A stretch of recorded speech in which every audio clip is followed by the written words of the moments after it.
بسم اللہ الرحمن الرحیم۔ شروع اللہ کے نام سے جو بڑا مہربان نہایت رحم والا ہے۔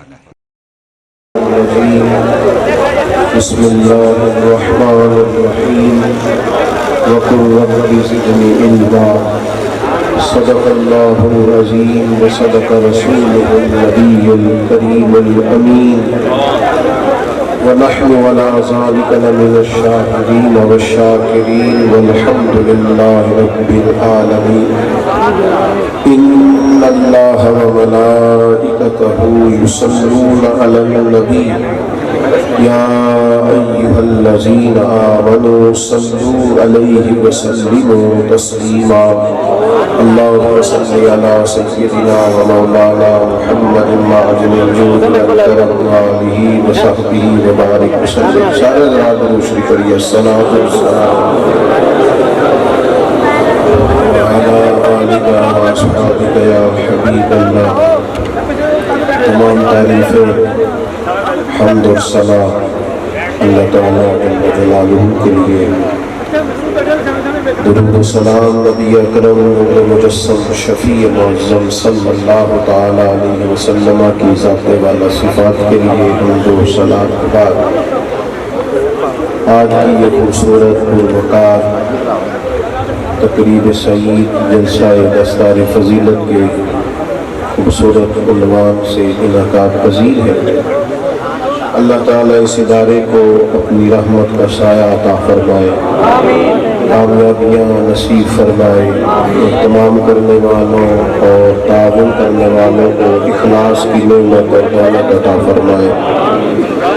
قرآن مجید فرقان حمید میں اللہ تعالیٰ نے نبی پاک علیہ السلام سے کل کہہ کے کئی باتیں ارشاد فرمائی۔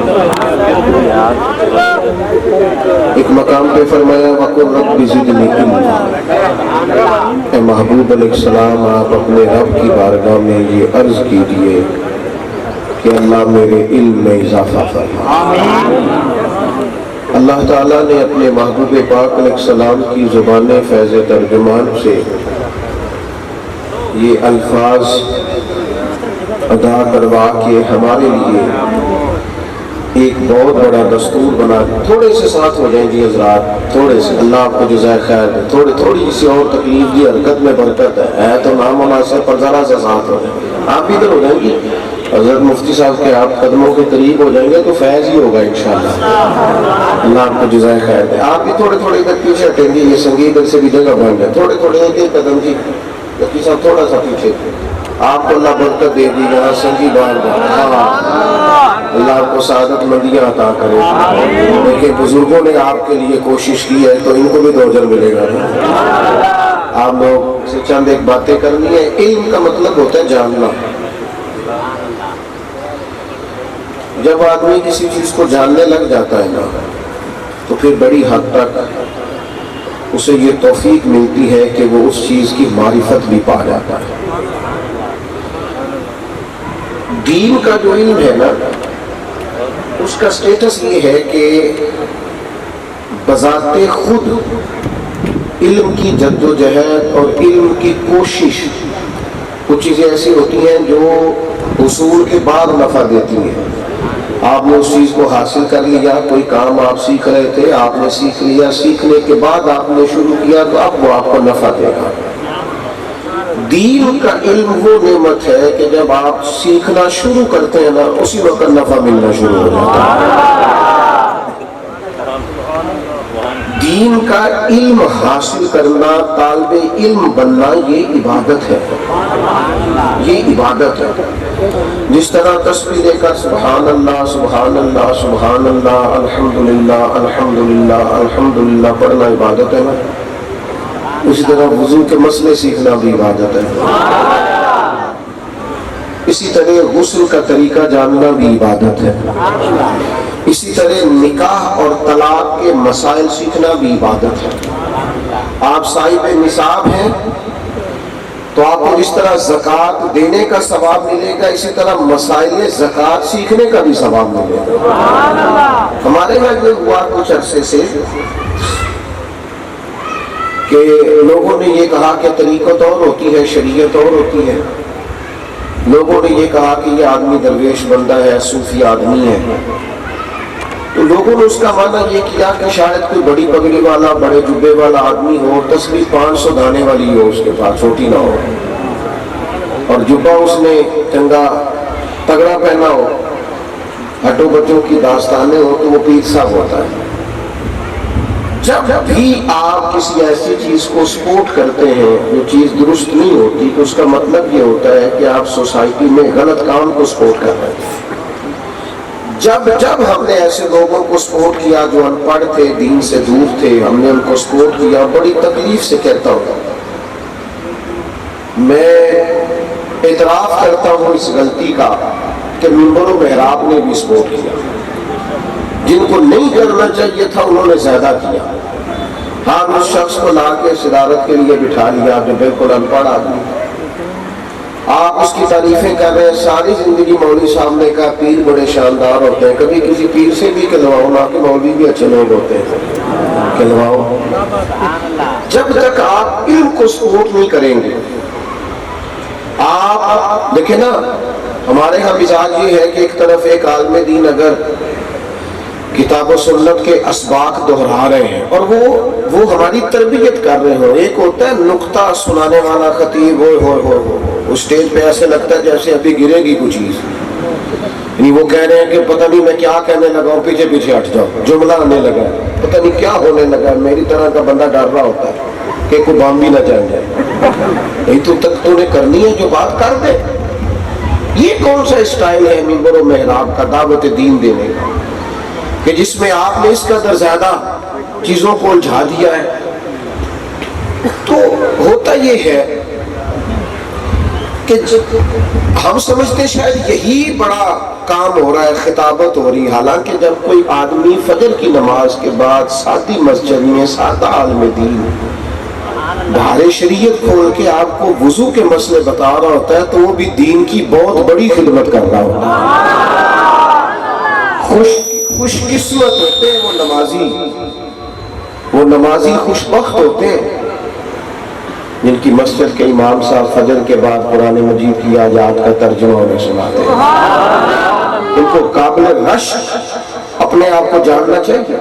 ہم توجہ نہیں کرتے. ہمارا خیال ہوتا ہے بندہ ذرا مشہور ہونا چاہیے، فیمس ہونا چاہیے، ہونا ایسا چاہیے جس پر بڑی جناب باتیں ہو سکے. ایک تو علم کو سپورٹ، دوسرا یہ ہوتا ہے کہ ہم سمجھتے ہیں کہ یہ تو کتاب و سنت کا درس دے رہا ہے، یہ کوئی عام مولوی صاحب ہے، اور ایک طرف ایک آدمی تسبیح لیے، جبہ پہنے، دستار باندھے بیٹھا ہے اور وہ خالی تسبیح چلا رہا ہے. ہم نے یہ مزاج پرموٹ کیا ہے کہ قوم ساری ادھر چلی جاتی ہے کہ بابا سرکار جو ہے یہ بڑی پہنچی ہوئی ہستی ہے. انکار نہیں، اگر کوئی اللہ اللہ کرتا ہے، متقی ہے، تو اس شخص کی فضیلت کا انکار نہیں. لیکن ان دونوں میں اگر وہ فضیلت معاب بھی ہو، متقی بھی ہو، تو ان دونوں میں معیار دین نے کیا دیا ہے؟ نبی پاک علیہ السلام مسجد نبوی شریف میں تشریف لائے، 2 حلقے مسجد میں بنے ہوئے تھے. ایک طرف لوگ بیٹھ کے اللہ کا ذکر کر رہے تھے اور ایک طرف بیٹھ کر لوگ عبادت کر رہے تھے. ایک طرف عبادت کر رہے تھے، ذکر اذکار کر رہے تھے، ایک طرف دوسرا حلقہ دین پڑھا رہا تھا. کو ذرا کم کر دیں گے، اس کی بند لگی نہیں کہ کم کر دیں. تو ایک طرف دین پڑھایا جا رہا تھا، ایک طرف ذکر اذکار ہو رہا تھا. اللہ کے محبوب دونوں حلقوں کے بیچ کھڑے ہو گئے اور حضور نے پتہ کیا فرمایا؟ فرمایا دونوں ہی خیر کا کام کر رہے ہیں، دونوں ہی اچھا کام کر رہے ہیں. لیکن ساتھ ہی فرمایا چونکہ میں ایک معلم بن کے آیا ہوں، میں ایک استاد بن کے آیا ہوں، لہذا یہ لفظ کہتے کہتے حضور اس محفل میں بیٹھے جہاں دین پڑھایا جا رہا تھا، دین پڑھایا جا رہا. تو اللہ کے محبوب علیہ السلام نے ان مجالس کو، ان محافل کو، ان جلسوں کو، ان چیزوں کو سپورٹ کیا جہاں فروغ علم ہوتا ہے، جہاں لوگوں کی معلومات میں اضافہ ہوتا ہے، جہاں تربیت ہوتی ہے. تو سب سے پہلی بات تو اس بات کو سمجھ لے کہ دین کا علم حاصل کرنا بذات خود ایک عبادت ہے. اور حضور نے فرمایا رات کی کسی ایک گھڑی میں تھوڑی دیر کے لیے دین کی کوئی چیز سیکھ لینا، دین کی کسی بات پر غور و فکر کرنا، یہ ساری رات عبادت کرنے سے بہتر ہے۔ سبحان اللہ۔ سب سے پہلے تو اپنا یہ ذہن بنا لیں کہ جو مسائل کی کتابیں ہیں وہ پڑھنے سے بھی ثواب ہوتا ہے۔ اور دوسری اور یہ بڑا ضروری ہے، اگر آپ ناراض نہ ہو تو میں طالب علموں سے میں معافی کے ساتھ یہ بات کروں گا، علماء سے نہیں بات کر رہا، علماء کو تو پتہ ہوتا ہے پہلے چیزوں کا، طالب علموں سے بات کر رہا ہوں، کیونکہ ہمارا طالب علم بھی نہیں سمجھتا کہ جب میں صرف نام پڑھ رہا ہوں تو میں عبادت کر رہا ہوں، وہ بھی نہیں سمجھتا، اسے بھی یہ سمجھنا چاہیے۔ ہمیں اس بات کو فروغ دینا چاہیے کہ تو عبادت کر رہا ہے، چونکہ تو اس کو کتاب و سنت کے لیے پڑھ رہا ہے، تو اس کے پیچھے اصل جو بات ہے وہ قرآن و سنت کو سمجھنا ہے۔ جب تک ہم اس بات کو سپورٹ نہیں کرتے، اگر وہ سمجھ جائے نا میرا معیار کیا ہے، میں نے ابھی تھوڑی دیر پہلے بھی کہا تھا، پھر کہتا ہوں، اگر طالب علم اور عالم کو پتہ چل جائے نا میری عظمت کیا ہے، کبھی کسی دنیا دار کو دیکھ کے روگ کا شکار نہ ہو، کبھی پریشان نہ ہو کسی مالدار اور کسی بڑے آدمی کو، اسے پتہ ہی نہیں ہے میری وقار عزت کیا ہے، یہ سمجھتا ہی نہیں۔ اتنا بڑا آدمی ہو کر جب تو ایک غلط آدمی کی تعریف کرتا ہے الا ماشاءاللہ صرف اس لیے کہ اس کی جیب میں پیسے ہیں، تو بتا سوسائٹی کے ساتھ تو کتنا بڑا ظلم کرتا ہے، معاشرے کے ساتھ کتنی بڑی تو ناانصافی کرتا ہے۔ ایک تو اسے سمجھے، اور دوسرا مقام ایسا ہو، مزاج ایسا ہو، طبیعت ایسی ہو۔ میں کئی دفعہ کہتا ہوں، پھر کہتا ہوں، نکمے بچے نہ داخل کرایا کرو مدارس کے اندر۔ جو بیٹا میٹرک فرسٹ ڈویژن میں پاس کرے، A+ نمبر ہو، اسے درس نظامی کا اسٹوڈنٹ بناؤ، اور ہر ہفتے جا کے اس کی فائل چیک کرو کہ مدرسے میں کیا پڑھتا ہے، غور کرو کدھر جا رہا ہے۔ آپ مضبوط اعصاب کے لوگ جو انہوں نے قیادت کرنی ہے، ان کی فکریں تازہ ہو، یہ بیدار خودی والے لوگ ہو، یہ ڈر نہ جائے کسی کو دیکھ کے کہ وہ فلاں آدمی آ گیا تو پتہ نہیں کیا کرے گا۔ حضور غوث اعظم حضرت مولانا علامہ مفتی سید عبد القادر جیلانی رضی اللہ تعالی عنہ، حضرت غوث اعظم رضی اللہ تعالی عنہ، ان کو نہ پتہ چلا کہ بادشاہ نے گورنر ایک ظالم لگا دیا ہے۔ تو ہمارے یہاں کچھ لوگ کہتے ہیں نا مولوی صاحب سیاست کی بات نہ کریں، ٹھیک ہو گیا، نہیں کرتے، سیاستدان سے بھی کہہ دو آج کے بعد مذہب کی کوئی بات نہ کریں۔ جب اس کو یہ بات کی جاتی ہے تو کہتا ہے کہ مولوی مذہب کا ٹھیکیدار ہے، تو پاکستان کا ٹھیکیدار ہے، ہم اس کے شہری نہیں ہیں، ہمیں طریقہ سلیقہ نہیں آتا کہ ہم اس پر تبصرہ کر سکیں۔ یہ اپنی زندگی میں چیزوں کو کمزوریوں سے باہر نکالیں، آپ خوددار زندگی گزارے، طاقتور ہو جائیں گے، کچی پکی کمزور باتیں نہ کریں۔ پاکستان کا مطلب کیا؟ مولو کے میں دسی یہ گل تسی کہ آئی 1947 جو سوکھیز دسے تو جتنی سیاسی جماعتیں اللہ ماشاءاللہ آپ کی ہیں آج کل، وہ تو یہ لفظ اداری نہیں کرتی، وہ تو کہتی جمہوریت کے لیے بنایا تھا، تو جمہوریت تو انڈیا میں آج بھی اچھی ہے، یہاں سے ترقی کے لیے بنایا تھا، ترقی تو کئی اور ملک بھی کر گئے تم سے زیادہ۔ کیا مذاق کرتے ہو قوم کے ساتھ صرف جمہوریت کے لیے؟ 10 لاکھ سے زیادہ لوگوں نے تکلیف برداشت کی جمہوریت کے لیے، اور جمہوریت کے بارے میں اقبال کہتے ہیں جمہوریت وہ طرز حکومت ہے کہ جس میں بندوں کو گنا کرتے ہیں تولا نہیں کرتے، یہ تو اقبال کہتے ہیں۔ اور پھر اقبال کہتے ہیں جلال بادشاہی ہو یا جمہوری تماشا ہو، جمہوری تماشا ہو، میں نے نہیں کہا، ڈاکٹر اقبال نے کہا، جلال بادشاہی ہو یا جمہوری تماشا ہو، جدا ہو دین سیاست سے تو رہ جاتی ہے چنگیزی۔ چنگیز کا ہلاکو کا پیدا ہوتے بغیر دین کے جب، عجیب منظر ہے، عجیب معاملہ ہے۔ آپ مولوی صاحب سیاست، مولوی صاحب کیا کریں، کون سی بات کریں؟ میں بالکل غیر سیاسی آدمی ہوں، کسی سیاسی جماعت سے میرا کوئی تعلق نہیں ہے، پاکستان کی موجودہ سیاست سے کوئی لینا دینا، لیکن میں غیر سیاسی بھی نہیں، اس لیے کہ میں جس دین کا ماننے والا ہوں وہ ساری باتوں کی سمجھ عطا کرتا ہے، وہ کسی کو پابند نہیں کرتا، قید نہیں کرتا۔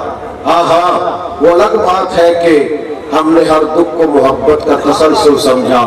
ہم کوئی تم تھے کہ تم سے شکایت کرتے کی محبت تو سیاست کا چلن چھوڑ دیا. ہم اگر عشق نہ کرتے تو حکومت کرتے. یہ الگ بات ہے کہ کرتے نہیں یہ کام. آپ میری بات پر توجہ فرمائیں گے. حضور محبوب سبحانی، غوث سمدانی، شیخ لاسانی، حضرت شیخ عبد القادر جیلانی رضی اللہ تعالیٰ عنہ یہ عالم ہیں. یہ صبح کے ٹائم مدرسہ پڑھاتے تھے باقاعدہ. یہ فجر کے بعد فقہ کا درس دیتے تھے. ظہر کے بعد تفسیر قرآن ہوتی تھی. عصر کے بعد صوفی بھی تھے، عالم بھی تھے، خطیب بھی تھے، مدرس بھی تھے، لیکن سیاست سے بے خبر نہیں تھے. لوگوں پر ظلم ہوتا رہے اور تو مسجد پکی کراتا رہے. لوگوں کو تکلیف ہوتی رہے اور تجھے اپنے مدرسے کی خالی فکر ہو تو اپنی خانقاہ بچاتا رہے. ایک ظالم گورنر جب بادشاہ نے مقرر کر دیا تو حضور غوث اعظم رضی اللہ تعالیٰ عنہ خطبہ جمعہ دینے کے لیے منبر کی طرف جا رہے تھے. یہ ہوتی ہے عالم کے علم کا وقار، یہ اس کی شان ہوتی ہے. وہ خطبہ جمعہ دینے کے لیے منبر کی طرف بڑھ رہے تھے تو کچھ مظلوم غریب لوگ آ گئے. کہنے لگے حضور ایک ظالم آدمی مقرر ہو گیا ہے، وہ غریبوں پر ظلم کر رہا ہے، زیادتی ہو رہی ہے. تو حضور غوث اعظم نے منبر پر قدم رکھا. چہرے پر جلال اور مزاج کے اندر باقپن اور طبیعت میں جولانی، حسنی حسینی سید کا کربلائی مزاج، انقلابی جہتے ایک سیٹ تے پکھڑا کوار گندا لسی اور بھی بوٹیاں جاننے ہیں. حضرت غوث اعظم منبر پر کھڑے ہو کے فرمانے لگے میرا پیغام جمعے سے پہلے پہلے بادشاہ تک پہنچا دو. اسے کہو ظالم گورنر نہیں چلیں گے. اسے بتاؤ کہ میرا جمعہ ختم ہونے سے پہلے پہلے گورنر بدل دے ورنہ جمعے کے بعد میں خود بدل دوں گا. اسے کہو بدل دے ورنہ مجھے بدلنا آتا ہے. یہ ہوتا ہے عالم ربانی. یہ منبر کی طاقت ہے، یہ منبر کی قوت ہے، یہ محراب کی طاقت. بدل دے ورنہ مجھے بدلنا. ایک سیٹ تے پکڑا کوار گندن اسی اور بھی بوٹیاں جان دیں. میں بدل دوں گا. لوگوں پر ظلم ہوتا رہے اور میں تسبیح چلاتا رہوں. لوگ پس جائیں، آپ یقین کریں لوگ نیک آدمی سمجھ کے دعا کرانے آتے ہیں، اپنے دکھ بتاتے ہیں تو سنے نہیں جاتے، باتیں سنی نہیں جاتی، تکلیف اتنی بڑھ جاتی. ایک صاحب پچھلے دنوں بیٹی کی شادی تھی تو میرے پاس آئے. حالت ان کی غیر ہو گئی. کہنے لگے حضرت صاحب حالات نے یوں پیس دیا ہے چکی میں، مہنگائی نے یوں جکڑ لیا ہے کہ اگر میرے منہ سے ذرا سا نکل گیا نا میرے حالات خراب ہے تو میری تو بچی کا رشتہ ٹوٹ جائے گا. مجھے پتا ہے وہ تو سوچنے لگ جائیں گے کہ بھوکا ہو گیا اس کا باپ، پتہ نہیں رشتہ بھی لیں گے کہ نہیں. کہنے لگے کوئی مہربانی ہو جائے. بس شادی پاگلوں کی طرح باپ پھرتا ہے، پاگلوں کی طرح جب بارات کھانا کھا رہی ہوتی ہے. یا اللہ روٹی پوری ہو جائے. یا تم اپنے محلات بنا رہے ہو. ہم سخت فیصلے کریں گے جی. اپنے لیے کرو نا سخت فیصلے، کرو اپنے لیے سخت فیصلے. لاؤ سادگی میدان کے اندر، کرو ساسا جات پورے ظاہر. سارے فیصلے قوم کے لیے سخت ہیں. یہ 2-4 دن پہلے ایک صاحب نے کہا تھا شکر ہے عوام کی ہم سے جان چھوٹی.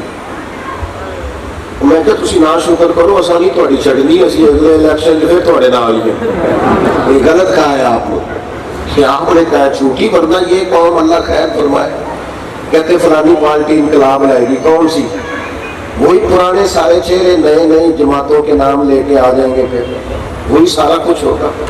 کبھی بھی نمبر پلیٹیں بدلنے سے گاڑیاں نئی نہیں ہوتی، ان کے انجن بدلنے پڑتے ہیں، روحیں تبدیل کرنی پڑتی ہیں. اپنی زندگی کے اندر کچھ سوچوں میں پاک پن لائیں، کچھ تازگی پیدا کریں. حضور غوث اعظم نے ایک للکار دی تھی جمعے میں. بس حضرت غوث اعظم جمعے کی نماز پڑھ کے باہر نکلے تو بادشاہ دروازے پہ کھڑا تھا. کہنے لگے بغداد کے پیر مہربانی کرنا، میں نے بندہ بدل دیا، میں نے تبدیل کر دیا. لیکن تیرے اندر قوت گفتار ہی نہیں. یہ کب ہوگا؟ جب بات کرنے والے کا اپنا کردار بھی شاندار. یہ کب ہوگا؟ جب وہ خودداری سے جیے، اسے خشک روٹی کھا کے بھی شکر ادا کرنا آتا ہو، جب اس کے مزاج کے اندر وہ طاقت ہو، تو علماء نے، مشائخ نے جو کردار ادا کیے، سوسائٹی کے اندر جو انقلاب یہ لوگ لے کے، اب مسئلہ یہ ہے کہ گلا تو گھونٹ لیا اہل مدرسہ نے تیرا، اب کہاں سے آئے گی صدا لا الہ الا اللہ۔ میں نے خود کہا طالب علموں سے بڑی عید پہ، میں نے کہا پابندی ہے کوئی طالب علم کھان لے کے نہ آئے، آپ اپنا اپنا کام کریں، ہم یہ کام نہیں کراتے آپ سے، ہم آپ کو چندوں کی عادت نہیں ڈالنا چاہتے، آپ اپنی ڈیوٹی کریں، جب تک ہم زندہ ہیں ہم اسباب جمع کریں گے، آپ نے صرف پڑھنا ہے۔ آپ اپنے مزاجوں کے اندر وہ طاقت اور قوت پیدا کریں جس میں خودداری پیدا ہو، جس میں ایسے لوگ پیدا ہو جو حضرت امام ابو یوسف جیسے لوگ تیار کریں، حضرت امام محمد جیسے لوگ تیار کریں، جو امام شافعی جیسے متقی تیار کریں، جو امام احمد بن حنبل جیسے ذہین لوگ تیار کریں۔ اپنے مزاجوں کے اندر وہ جدوجہد، وہ شوق، وہ توانائی لائیں، ہمت لائیں۔ اور ضرورت اتنی زیادہ ہے دینی تعلیم کی، 100 بندے اگر روز مسئلہ پوچھتے ہیں نا، 100 لوگ اگر کسی عالم کو دین کا مسئلہ پوچھتے ہیں اس میں 95 طلاق والے ہوتے ہیں۔ اور میں بڑی ذمہ داری سے کہتا ہوں اگر اتنا ہی پتا ہونا ان کو کہ 3 طلاقیں اکٹھی نہیں دینی چاہیے، دینے تو ہو جاتی ہیں، دینی نہیں چاہیے، ایک طلاق دے، انتظار کریں۔ اگر مسئلے کا پتہ ہونا بڑے سارے گھر بچ جائیں۔ میں ایک دفعہ بیٹھا تھا تو کچھ لوگ مسئلہ پوچھنے آ گئے تو بچہ بھی ساتھ آ گیا، باپ طلاقیں اس نے دی تھی۔ اب وہ بچے کی حالت میں دیکھ رہا تھا کہ جسم پر جو کپڑے تھے وہ بھی پورے نہیں تھے، بچہ بڑا ہو گیا تھا، کپڑے چھوٹے رہ گئے تھے، بھوک پیاس غربت چہرے سے چھلک رہی تھی۔ اس نے آ کے مسئلہ جب باپ نے پوچھا نا تو میں نے کہا طلاق ہو گئی، تو اب میں اس بچے کا چہرہ دیکھتا تھا تو میرا کلیجہ منہ کو آتا تھا کہ اپنے ماں باپ کے ہوتے ہوئے یتیموں جیسی زندگی گزارے گا۔ لیکن کیا کریں، ابا جی نے شیروانی کا آرڈر تو 1.5 مہینہ پہلے دے دیا تھا، بچی کے باپ نے فرنیچر کا آرڈر تو 4 مہینے پہلے دیا تھا، پر بچی اور بچے کو مسئلے نہیں بتائے نکاح طلاق، انہیں ان آداب سے آگاہ نہیں کیا، انہیں وہ طرز نہیں بتائی جس سے ان کا گھر بن سکتا، بچ سکتا، وہ اخلاقیات، وہ اخلاقی اقدار جن کی وجہ سے میاں بیوی قرار میں رہ سکتے وہ سکھائی نہیں۔ گھر ٹوٹ گیا، گھر کیا بنے گا آپ کا؟ اینٹوں سے، پیسوں سے، وہ تب بنتا ہے۔ میں ذمہ داری سے کہتا ہوں اگر ہم وہ آداب جو نبی پاک علیہ السلام نے بتائے ہیں میاں بیوی کے درمیان، حقوق و فرائض، اگر ہم وہ آنے والی نسل کو یاد کرانے میں کامیاب ہو جائیں تو جس تیزی سے گھر ٹوٹتے ہیں، اور کچھ ٹوٹتے نہیں لیکن وہاں محبت نہیں رہتی، ساری سہولیات ہونے کے باوجود گھر میں سکون نہیں رہتا، اطمینان نہیں رہتا، لوگ اپنے اپنے دھاروں کے پابند نہیں رہتے۔ کیوں؟ اس لیے کہ ہم نے دین کا علم نہیں حاصل کیا، ہم نے ان اخلاقیات کو سیکھا نہیں، ان چیزوں پر ہم گئے نہیں جو ہمارا دین ہمیں سکھاتا تھا۔ اگر وہ ساری چیزیں ہم سیکھ لیتے، آپ کو پتہ ہے میاں بیوی کے جھگڑے کی سب سے بڑی وجہ کیا بنتی ہے؟ سب سے بڑی وجہ یہ بنتی ہے کہ ہم اپنا مزاج دوسرے پر ٹھوسنا چاہتے ہیں اور دوسرے کے مزاج کی رعایت کرنے کو تیار نہیں ہوتے، ہم اپنا دوسرے پر لاگو کرتے ہیں۔ بیٹی بیاہ کی آئی ہے، کسی اور خاندان سے ہے، کسی اور گھر سے ہے، ہم لوگ تشریف رکھے نہیں لگا ماشاء اللہ، کب بیٹھ گئے سے۔ جب بچی کسی اور گھر سے آتی ہے نا بیاہ کے، تو ظاہر ہے وہ قبیلہ الگ ہے، بعض اوقات شہر صوبہ الگ ہوتا ہے، رہن سہن الگ ہوتا ہے، سب گھروں میں ایک جیسی سہولیات بھی نہیں ہوتی۔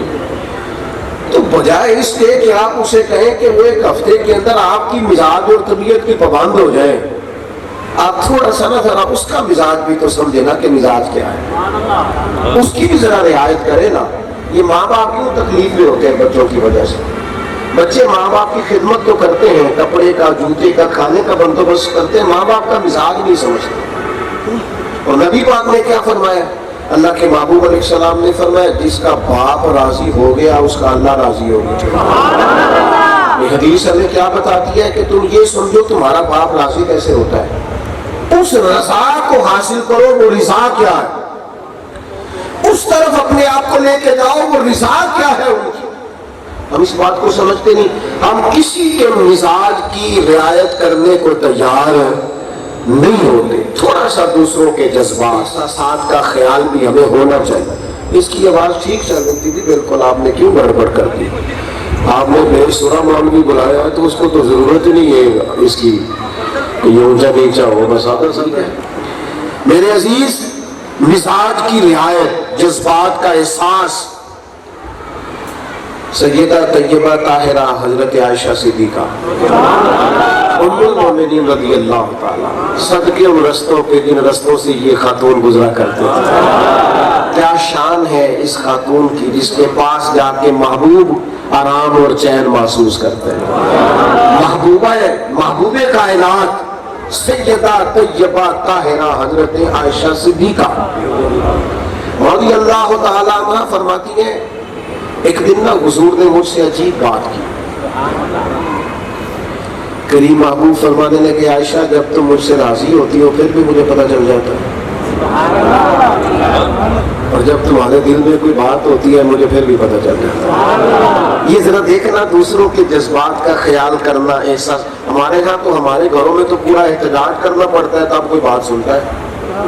جب تک احتجاج پہ بیٹھنا نہ جائے اپوزیشن، اتنی دیر تک گھر میں بات سنی نہیں جاتی، ہلکی ہلکی تو سمجھ ہی نہیں آتی بہت سارے لوگوں۔ محبوب فرمانے لگے، جب راضی ہوتی ہو تب بھی پتہ چل جاتا ہے، اور جب تمہارے دل میں کوئی بات ہوتی ہے تب بھی مجھے پتہ چل جاتا ہے۔ تو حضرت عائشہ صلی اللہ عنہ عرض کرنے لگی، یا رسول اللہ مجھے میری مار ہوئے، میں اور آپ سے ناراض۔ تو حضور فرمانے لگے، بتاؤں پھر کروں بات؟ یا رسول اللہ فرمائیے۔ تو محبوب فرمانے لگے، عائشہ آپ کبھی کبھی قسم اٹھاتی ہیں؟ حضور اٹھاتی ہوں۔ فرمایا، جب مجھ سے راضی ہوتی ہو تو کہتی ہو رب محمد کی قسم صلی اللہ علیہ وسلم، محمد عربی صلی اللہ علیہ وسلم کے رب کی قسم۔ اور فرمایا، جب تمہارے دل میں کوئی بات ہوتی ہے تو پھر کہتی ہو حضرت ابراہیم خلیل کے رب کی قسم، پھر حضرت خلیل اللہ علیہ السلام کی نسبت سے قسم اٹھاتی ہو۔ جناب عائشہ کہتی ہیں، لوگوں میں تمہیں بتا نہیں سکتی تھی یہ بات سن کے میرے دل کی کیفیت کیا تھی۔ حضور آپ اتنا خیال رکھتے ہیں کہ کوئی بولتا کیا ہے، اس کے لفظوں تک سے اس کے جذبات کا پتہ لگا لیتے۔ یا رسول اللہ اتنی قریبی، اتنی بندہ نوازی، اتنی حکمت، اتنا تدبر۔ محبوب فرمانے لگے، مجھے پتہ چل جاتا ہے۔ جناب عائشہ صدیقہ کہتی ہے، میں تڑپ کے عرض کی، یا رسول اللہ مجھے رب محمد کی قسم ہو، میرے لبوں سے نام ہی جاتا ہے، میرے دل میں آپ ہر وقت موجود رہتے ہیں۔ عزیز دوستو، اگر یہ حدیث میرے اور تیرے گھر میں آ جائے، بچوں میں آ جائے، آپ بتا سکتے ہیں وہ گھر کتنا بڑا محبت کا گہوارہ بن جائے، کتنا بڑا خلوص پر میں کیا کروں۔ ہم نے دین کو منایا ہے، اپنایا نہیں۔ یہ آ گیا دور، اسے مناؤ، یہ دن آ گیا اسے مناؤ۔ کاش تیرے اور میرے گھر میں صبح شام دین اپنایا جاتا۔ دین کی خوبصورتی وہ جو تقریروں اور کتابوں میں موجود تھی وہ گھروں میں آ جاتی۔ اس کا اصل حسن، یہ میں جاتا ہوں نا سفر پہ، لوگ پیار کرتے ہیں، کہتے ملنا ہے آپ سے اور آپ کے پاس بیٹھنا ہے، تو میں عرض کرتا ہوں کہ میرے ہاتھ چومنے سے واللہ باللہ تاللہ آپ کو کوئی فائدہ نہیں ہوگا۔ آپ جتنے لوگ بیٹھے ہیں میں سب سے گنہگار آدمی ہوں، اور یہ میں کو جوش خطابت نہیں کہہ رہا، احساس کے ساتھ کہہ رہا ہوں، من عالم کے من عالم۔ تو بھائی اگر آپ نے کوئی بات کرنی ہے، کوئی پیار کرنا ہے، تو جو بات کہہ رہے ہیں اس پر عمل کریں، تاکہ اللہ میرے جیسے لوگوں سے بھی کہے کہ تیری وجہ سے یہ 2 بندے ٹھیک ہو گئے تھے، جا تیرے گناہ بھی معاف کیے۔ کام تو یہ ہے کرنے والا، لیکن وہ ہماری زندگی کیا رہ گئی ہے؟ 30 سیکنڈ کی ویڈیو، 2 تصویریں، یہ کل زندگی ہے۔ یہ ہمارا پیار رہ گیا آپس میں، یہ محبتوں کا باغ پن رہ گیا۔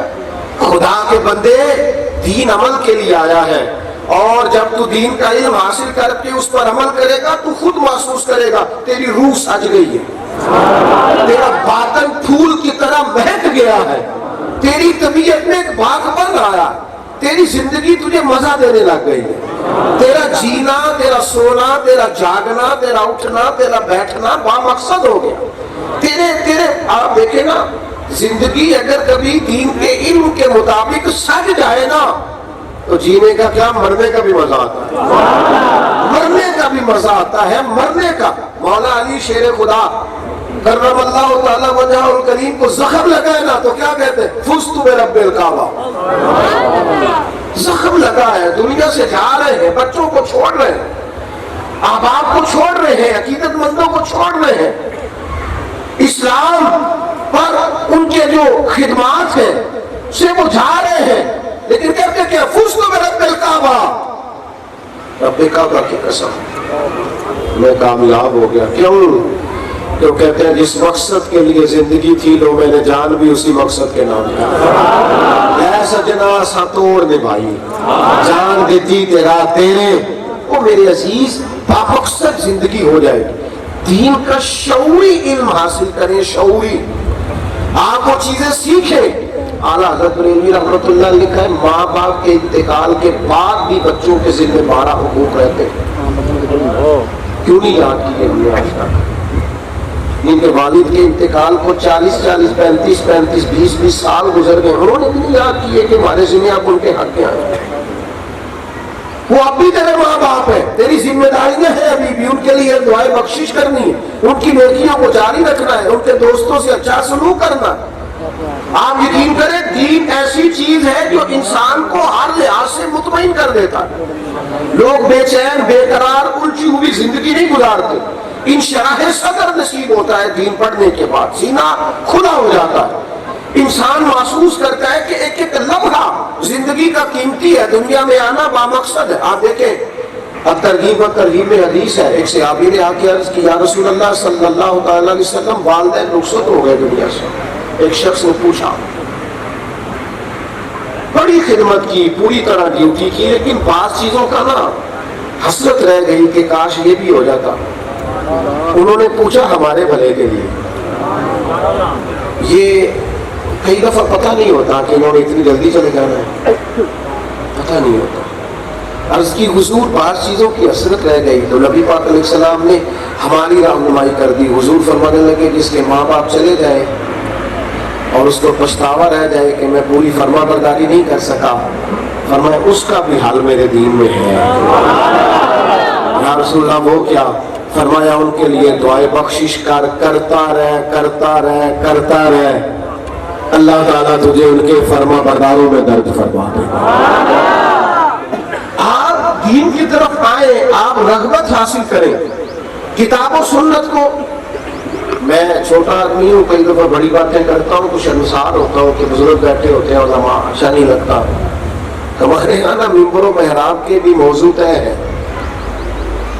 ان موضوعات سے آگے پیچھے نہیں ہو سکتے، طے موضوعات۔ حالانکہ کتاب و سنت میں تو ہر باب پر روشنی موجود ہے۔ مجھے بتائیے اگر کسی بندے نے حقوق والدین پہ تقریر کی تو یہ نبی پاک کا ملاد نہیں؟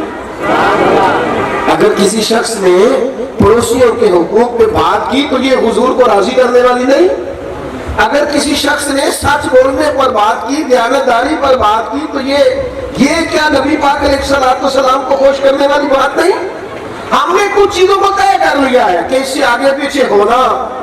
میں ایک جگہ پہ گفتگو کرنے کے لیے گیا تو ایک بابا جی مجھے کہنے لگے آج حضرت علیمہ سعدیہ کی گل ضرور سنایا۔ تو میں نے ان سے کہا کہ اور بھی کچھ حضور کی مائیں ہیں، آج میں جناب ام ایمن کی نہ سنا دوں، لیکن وہ چونکہ ہم نے کچھ چیزیں زیادہ کر کے بیان کی ہیں تو بعض لوگوں کا خیال، وہ مجھ سے تعلق پوچھنے لگ گئے کہ جناب ام ایمن کون ہے؟ تو میں نے چلے جو اتنا مجھے آج سمجھ آتی تھی، جو میں جانتا تھا، میرے مطالعہ میں تھا، میں نے عرض کیا، پھر اپنے اوپر پچھتاوا ہوا کہ یار کچھ بڑے بڑے لوگ اکابرین، میں آپ کو درد سے کہتا ہوں، میں آپ کو نہیں بتا سکا کہ حضرت ابو عبیدہ بن جراح کی شان کیا تھی، نہیں جلسہ ہو سکا ان کے نام کا۔ نبی پاک نے فرمایا یہ میری امت کا امین ہے، نہیں ہم بتا سکے آپ کو کہ حضرت ابو ذر غفاری کون تھے، میرے نبی پاک نے فرمایا زمین کے اوپر اور آسمان کے نیچے میرے ابو ذر سے سچا بندہ کوئی نہیں۔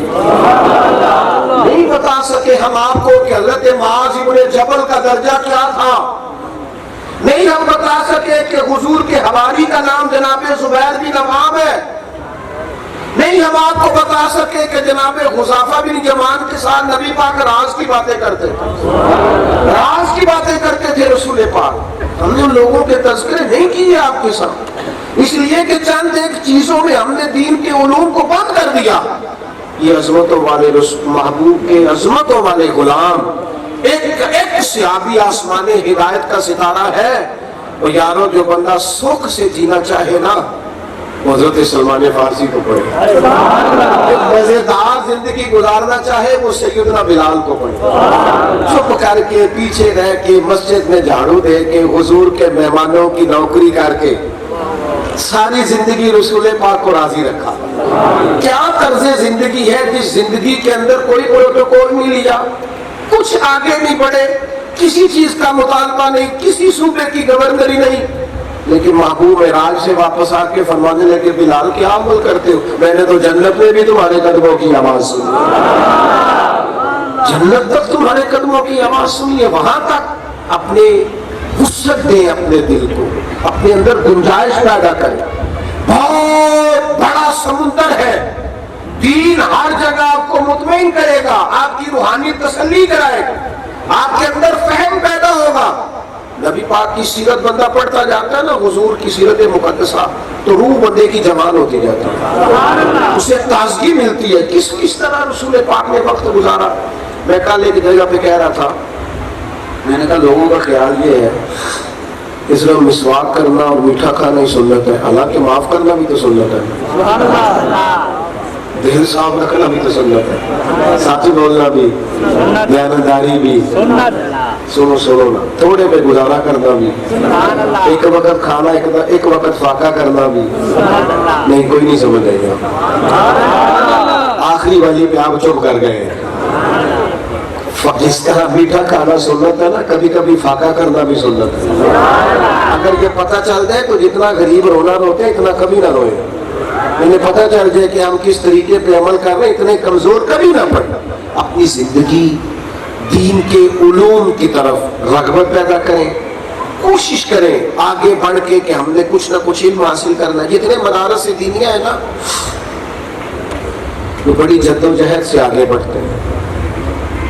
آپ کو پتہ ہے ان پڑھ پیر جو ہوتے ہیں جن کے کروڑوں لاکھوں کے وسائل ہوتے ہیں اور بڑے بڑے مرید ہوتے ہیں، وہ مدرسے نہیں بناتے، اس کی وجہ ہے مجبور ہے بیچارے، ان کو نہیں بنانی چاہیے، اس کی بنیادی وجہ ہے اس لیے کہ جاہل پیر اگر مدرسہ بنائے گا نا تو اسے پتہ ہے یہ بچے پڑھ گئے تو مجھے انہوں نے پیر کو نہیں ماننا، پکا پتہ ہوتا ہے وہ، لہٰذا وہ کبھی بھی جاہل پیر اپنے آستانے پر مدرسہ سوال ہی نہیں پیدا ہوتا، اسے پتہ ہے کہ اسے پتہ چل جائے گا کہ اعلیٰ حضرت نے پیر کی شرائط کیا لکھی ہے، سوال ہی نہیں پیدا ہوتا مجھے مانے، پھر تو نہیں مانے گا، یہ کبھی سوال ہی نہیں پیدا ہوتا۔ جس طرح کبھی پرانے وڈیرے، اللہ تعالیٰ معاف کرے، کچھ لوگ بڑے ظالم ہوتے تھے، وہ اپنے اسکول میں اپنے گاؤں میں اسکول نہیں بننے دیتے تھے، کہتے تھے غریبوں کے بچے پڑھ گئے تو ہماری بھینسوں کو چارہ کون ڈالے گا، نہیں یہ کام کریں۔ اسی طرح جاہل پیر بھی یہ کام نہیں کرتے، علماء محنت کر کے یہ وسائل جمع کرنا، میں ادارہ چلاتا ہوں مجھے پتہ ہے یہ کتنا مشکل کام، ایک گھر میں 10-15 لوگوں کا کچن چلتا ہے تو وہ کچن کتنا مشکل سے چلتا ہے، ہر آدمی کو احساس ہے۔ اور میری طرح کے لوگ جہاں سینکڑوں قسم کے طلباء کو روز دیکھتے ہیں اور ان کو پوری طرح سے سپورٹ کرتے ہیں، وہ آسان کام نہیں ہوتا۔ کمزوریاں ہیں، میں ایسا نہیں کہہ رہا مدارس میں کمزوریاں نہیں، بڑی کمزوریاں، انسان ہے سب جگہ پہ، سب انسانوں میں ہوتی، یہاں بھی ہے۔ کرنے کا کام یہ ہے کہ آپ اخلاقاً سپورٹ کریں، آپ مدارس میں ٹائم نکال کے جائیں، وہاں بیٹھیں، اپنے اچھے مشورے دیں، آپ وہاں اپنی رائے پیش کریں، آپ وہاں جو خدمت کے کام ہیں ان کاموں میں بنفس نفیس حصہ لیں۔ آپ مدارس میں آنا جانا شروع کریں گے تو یہ ایک بہت بڑی ضرورت ہوگی علاقے کی جس کو آپ پورا کریں۔ بچوں کی تعلیم جو مدارس اسلامیہ میں ہوتی ہے اس میں جدت پیدا کرنے کی ضرورت ہے، اس میں کچھ تھوڑی سی تبدیلیاں لانے کی ضرورت ہے۔ وہ کب ہوگی؟ جب علاقائی لوگ اس کے ساتھ بھرپور تعاون کریں، اپنے اپنے علاقوں کے لوگ اس میں شامل ہوں گے، آگے بڑھیں گے، جدوجہد کریں گے۔ اور میری آپ سے درد مندانہ اپیل ہے، مدرسے کے بچوں کو اخلاقاً بہت زیادہ سپورٹ کیا کریں۔ جب وہ آپ کو نظر آئے تو ان کو شاباشی دیا کریں، ان سے پیار کریں۔ ان بچوں کو اخلاقی سپورٹ کی ضرورت ہوتی ہے۔ میں تو ویسے نہیں گھبراتا بالکل بھی، مجھے کوئی مولوی صاحب کہے تو مجھے برا نہیں لگتا، بڑا اچھا لگتا ہے، بڑا اچھا۔ مولوی صاحب بڑا معزز لفظ ہے، کوئی اس میں کمزوری والی بات ہے، لیکن ان بچوں کو اگر کوئی بندہ غلط لہجے کے ساتھ اس طرح پکار دو مولوی ادھر آپ، تو یہ ٹھیک نہیں ہے۔ آپ حافظ صاحب کہیں، قاری صاحب کہیں، آپ ان کو اچھے الفاظ سے مخاطب کریں، اور ان کے لیے آپ اپنے دل میں جس طرح باقی بچوں کے لیے ان کے لیے بھی آپ اپنے رویے میں گنجائش پیدا کریں گے تو آپ دین کو سپورٹ کریں گے۔ یہ مدارس کے بچے جب شروع کرتے ہیں تو 2-3 دفعہ حفظ کے بچوں کا دل بیچ میں گڑبڑ ہوتا ہے کہ میں نے نہیں پڑھنا، تو جب ان وجوہات کو ٹٹولا جاتا ہے تو اس میں بعض جگہ حوصلہ شکنی بھی نکلتی ہے کہ گھر والے، خاندان والے، ایسے ہی ایک بندہ آ جاتا ہے بیچارہ پریشان کسی اور بات سے ہوتا ہے اور آ کے حافظی سے پوچھتا ہے پڑھ کے کرو گے کیا؟ وہ خدا کے بندے چھوڑ دے تو، یہ دین کا کام ہے، اس میں اللہ تعالیٰ اپنی رحمت سے، اپنے فضل سے کرم نوازیاں کرتا ہے، تو وہ حوصلہ شکنی کر دیتا ہے۔ تو حوصلہ شکنی نہ کریں، تائید کریں، پیار کریں، شاباشی دیں، اعزاز دیں۔ آپ یقین کریں کہ بچہ گھر آئے نا مدرسے کا، کالج کا، اسکول کا، تو آپ صرف اسے کہہ دینا کہ پتر کیا بات، جو کام کر رہا ہے چھوڑنا نہ، تو استاد کے کئی گھنٹوں کے لیکچروں سے زیادہ آپ کے 2 جملے بنے گے۔ آپ احساس دینا شروع کریں۔ میں مدرسوں کے ساتھ سب سے زیادہ جس تعاون کی ضرورت سمجھتا ہوں وہ یہ والا تعاون ہے کہ آپ بہت زیادہ شاباشی دیں علماء کو۔ ایک جگہ ہم بیٹھے تھے تو ایک صاحب مشورہ دینے لگ گئے، وہ ایک اسمبلی کے ممبر تھے، کہنے لگے اگلا جمعہ اخوت پہ پڑھانا ہے علماء۔ میں نے ان سے کہا آپ کی تعلیم کتنی؟ کہنے لگا میٹرک۔ میں نے کہا مڈل والوں کو مشورہ دیں، علماء کو مشورہ نہ دیں، مہربانی کریں آپ۔ اور دوسری بات یہ ہے کہ ہم انشاءاللہ اخوت پہ جمعہ پڑھا دیں گے، اسمبلی میں ایک تقریر آپ بھی اخوت پہ کریں، اپنی مخالف جماعت کی ایک تعریف کر کے دکھائیں، زیادہ نہیں صرف ایک کریں۔ یہ جتنی سیاسی فرقہ واریت نے تباہی مچائی ہے اتنی کسی چیز نے نہیں مچائی۔ امت کو بانٹ کے رکھ دیا ہے، قومی وحدت کو پارا پارا کر دیا، اور منزل انہیں ملی ہے جو شریک سفر نہ تھے، وہ لوگ آ کے یہ بات سناتے۔ تو اس لیے آپ سے بھی میری گزارش ہے، رائے کا اختلاف بڑی جگہوں پہ ہو جاتا ہے، ہو سکتا ہے زندہ لوگوں میں اختلاف ہے، جب زندہ ہے تو پھر رائے بھی ہوگی، لیکن کبھی بھی آداب کا دامن نہ چھوڑے۔ آپ کی سیاسی وابستگیاں جہاں بھی ہیں، اخلاقیات کے دائروں سے کبھی باہر نہ نکلیں۔ آپ ذاتی نفرتوں کا اس چیز کو سبب نہ بنائیں۔ دعا کرتا ہوں اللہ تعالی حضرت کے مدرسے کو بہت ساری ترقیاں عطا فرمائے اور ہمارا جمع ہونا اپنی بارگاہ میں قبول کرے۔ وما علینا الا